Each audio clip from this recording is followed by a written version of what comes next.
حي على الفلاح.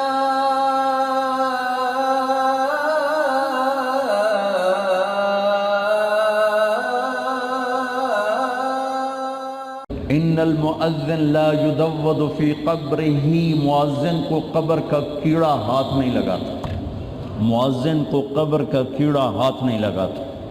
اطول عناقا، قیامت کے دن سب سے اونچے مقام پر سب سے پہلے ابراہیم علیہ السلام کو کپڑے پہنائے جائیں، پھر ہمارے نبی کو، پھر انبیاء کو، اور چوتھے نمبر پر اذان دینے والوں کو۔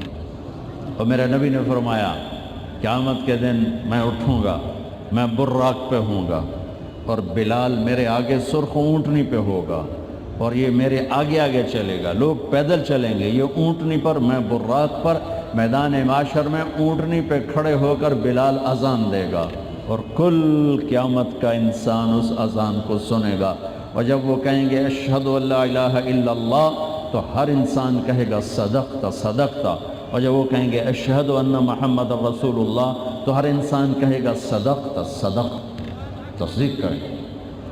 اور جب جنت میں جانے کا وقت آئے گا، سارے جنتی جب پل صراط کو پار کر جائیں گے اور پار کر کے اتریں گے میدان جنت کی طرف، تو جنت کے 8 دروازے ہیں، جہنم کے 7 دروازے ہیں، 7 لہا 7 ابواب، اور جنت 8 دروازے ہیں۔ جب جہنمی جائیں گے جہنم کی طرف، حتی اذا جاؤوها فتحت ابوابها، جہنم کے قریب جائیں گے، ایک دم دروازے کھلیں گے، اندر دھکیل دیے جائیں گے۔ جنتی جب جائیں گے، حتی اذا جاؤوها، جب وہ جائیں گے آگے، وفتحت ابوابها، اکثر مفسرین نے اس کو واو حالیہ کہا ہے، لیکن صحیح بات ابن القیم نے کی ہے کہ واو للثمانیہ، ایک واو للثمانیہ ہوتا ہے، کہ یہ حالیہ نہیں ہے، یہ صرف یہ بتانے کے لیے کہ جنت کے 8 دروازے ہیں اور وہ بند ہوں گے، کھلے نہیں ہوں گے، بند ہوں گے۔ مہمان آ چکے ہیں، دروازہ بند ہے، اور اپنے نبی کی ایک شان دکھانی ہے، ایک اعزاز دینا ہے، تو جنت کے دروازے بند ہیں، کیسے جائیں؟ ایک دم وہاں 2 چشمے نظر آتے ہیں، سورے جنتی اس ایک چشمے سے پانی پئیں گے، ایک سے وضو کریں گے، وضو کرنے سے چہرہ ہمیشہ پر نور، بڑھاپے کے آثار نہیں آئیں گے، پانی پینے سے سینے کا کھوٹ ختم، پیٹ کا پیشاب پخانہ ختم۔ اب بھائی اندر کی میں جائیے، تو چلو بھائی ابا جی نال گل کریے، سورا مجمع ہمارے نبی کے پاس آنے کی بجائے اللہ بھلا دے گا۔ آدم علیہ السلام، ابانا استفتح لنا الباب، ابا جی بوا کھلواؤ، وہ کہیں گے ابا جی تو تنوں کڈیا ہے، وَهَلْ أَخْرَجَكُمْ إِلَّا خَطِيَّةُ أَبِيكُمْ، ابا جی نے تو تنوں کڈیا ہے، ایک گل کسی اور نال کرو، بتائیں گے نہیں کہ کس کے پاس جاؤ۔ پھر شیس، ادریس اور نوح اور ابراہیم اور اسماعیل، اور چلتے جاؤ علیہم السلام۔ ہر نبی جانتا ہے کہ دروازہ کھلے گا محمد مصطفیٰ صلی اللہ علیہ وسلم کے طفیل، لیکن زبان پہ تالا بتاتے نہیں، لہذا چلتے 1.25 لاکھ نبیوں سے گزر کر آخر میں عیسیٰ علیہ السلام کے پاس آئیں گے، حضور دروازہ کھلوائیں۔ اب اللہ ان سے بلوائے گا، وہ کہیں گے میں بھی پہلوں کی طرح ہی ہوں، کھلوا نہیں سکتا، لیکن میں تو انہوں 10 سکنا کہ کھلواؤنا کہیں۔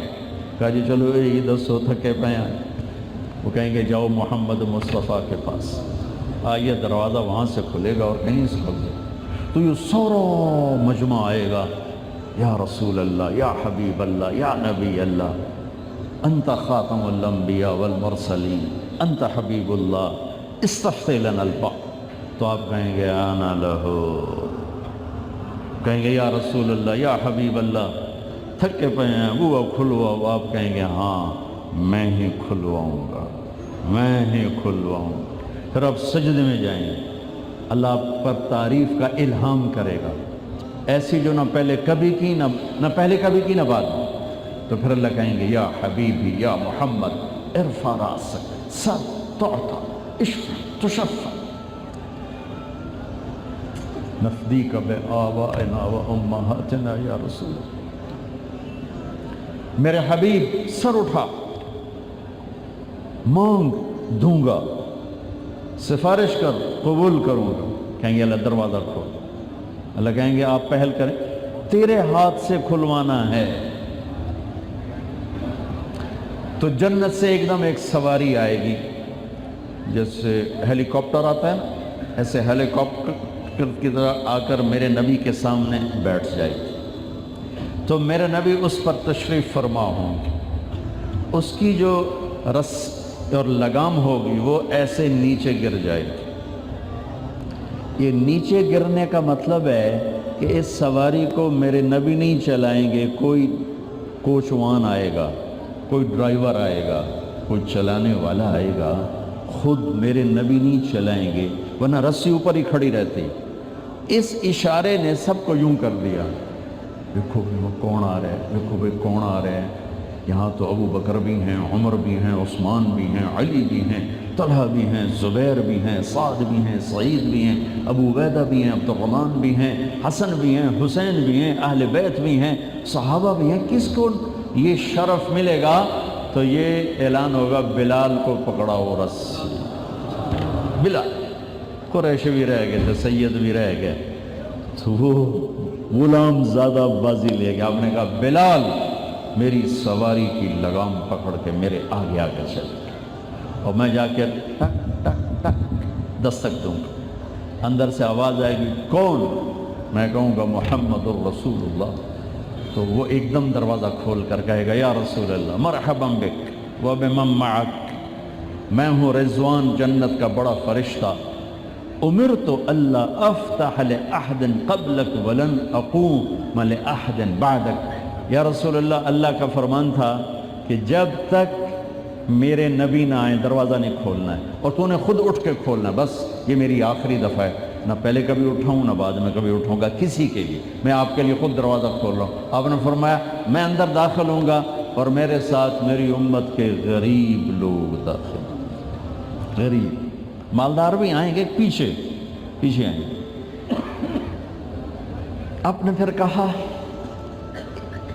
انی لأعرف رجلا باسمه وباسم ابیہ وامہ لا یاتی بابا من ابواب الجنت الا قال مرحبا مرحبا۔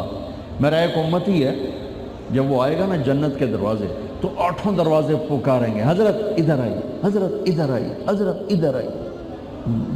جب کسی بزرگ کے لیے نہیں، آپ میری گاڑی میں بیٹھیں، آپ میری گاڑی میں بیٹھیں، آپ میری گاڑی میں بیٹھیں، ہر دروازہ ادھر آئی۔ سلمان فارسی یوں کر کے پوچھیں گے، یوں کر ایسے اٹھ کے پوچھا، سلمان فارسی ایسے ہو کر کہنے گے یا رسول اللہ من هذا ان هذا لمرتفع شان، کون ہے یہ اونچی شان والا؟ تو ابو بکر سامنے بیٹھے تھے، کہا یہ ہے ابو بکر بن ابی قحافہ، اس جنت کا ہر دروازہ پکارے۔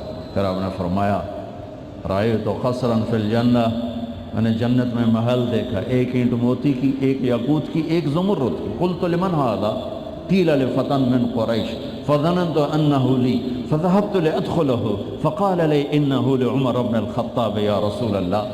تو اتنا خوبصورت تھا محل کہ میں پوچھ بیٹھا یہ کس کا ہے؟ مجھے فرشتے نے کہا یہ قریشی کا ہے، ایک قریشی کا ہے۔ فرمانے لگے مجھے خیال آیا میں قریشی ہوں، میرا ہی ہوگا۔ جب جانے لگا اندر تو مجھے فرشتے نے کہا یہ آپ کے غلام عمر بن خطاب کا ہے۔ پھر آپ نے فرمایا عثمان، جنت میں ہر نبی کا ایک رفیق ہوگا، میرا رفیق تو ہوگا۔ پھر آپ نے حضرت علی کا ہاتھ یوں پکڑا اور کھینچتے کھینچتے کھینچتے کھینچتے یہاں سینے پہ رکھ لیا۔ پھر کہا علی اطرد ان یکون منزلک مقابل منزلی فی الجنہ، تو راضی ہے جنت میں تیرا گھر میرے گھر کے سامنے ہوگا؟ وہ رونے لگے یا رسول اللہ میں راضی، میرا گھر پورا ہو گیا۔ پھر آپ نے کہا طلحہ زبیر ان لکل نبی حواری فی الجنہ وانتما حواری فی الجنہ۔ طلحہ زبیر، جنت میں ہر نبی کا ایک خادم خاص ہوگا، میرے 2 خادم خاص ہوں گے، ایک طلحہ ایک زبیر۔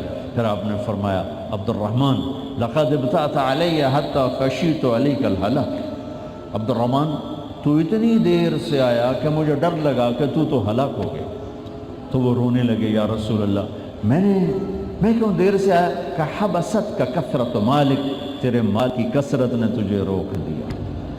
جو عبد الرحمن جیسے تاجر کا مال اسے روک دے، جو پاکیزہ عبد الرحمن تاجر الرحمن، میرے نبی نے ٹائٹل دیا، عبد الرحمن رحمان کا تاجر ہے، تو جن کی کمائیاں حرام، کاروبار میں دھوکہ، فراڈ، فریب، جھوٹ، ہیرا پھیری، وعدہ خلافی، ملاوٹ، کیسے اللہ کی بارگاہ میں کھڑے ہوں گے اور کس طرح نجات پائیں گے؟ بہت سا مجمع باہر سے آیا ہوا ہے، جس قوم میں جھوٹ ہوگا، جس قوم میں دھوکہ ہوگا، جس قوم میں ظلم ہوگا، وہ قوم ذلیل ہو جائے گی، چاہے وہ مسلمان ہو چاہے وہ کافر ہو۔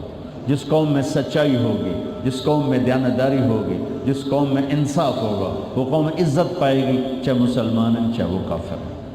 آخرت کی عزت تو ایمان پر ہے، لیکن دنیا کی عزت کا دار و مدار یہ تین بڑے اسباب ہیں: سچائی، دیانتداری، انصاف، اور تین بڑے اسباب ہلاکت ہیں: جھوٹ، دھوکہ، ظلم۔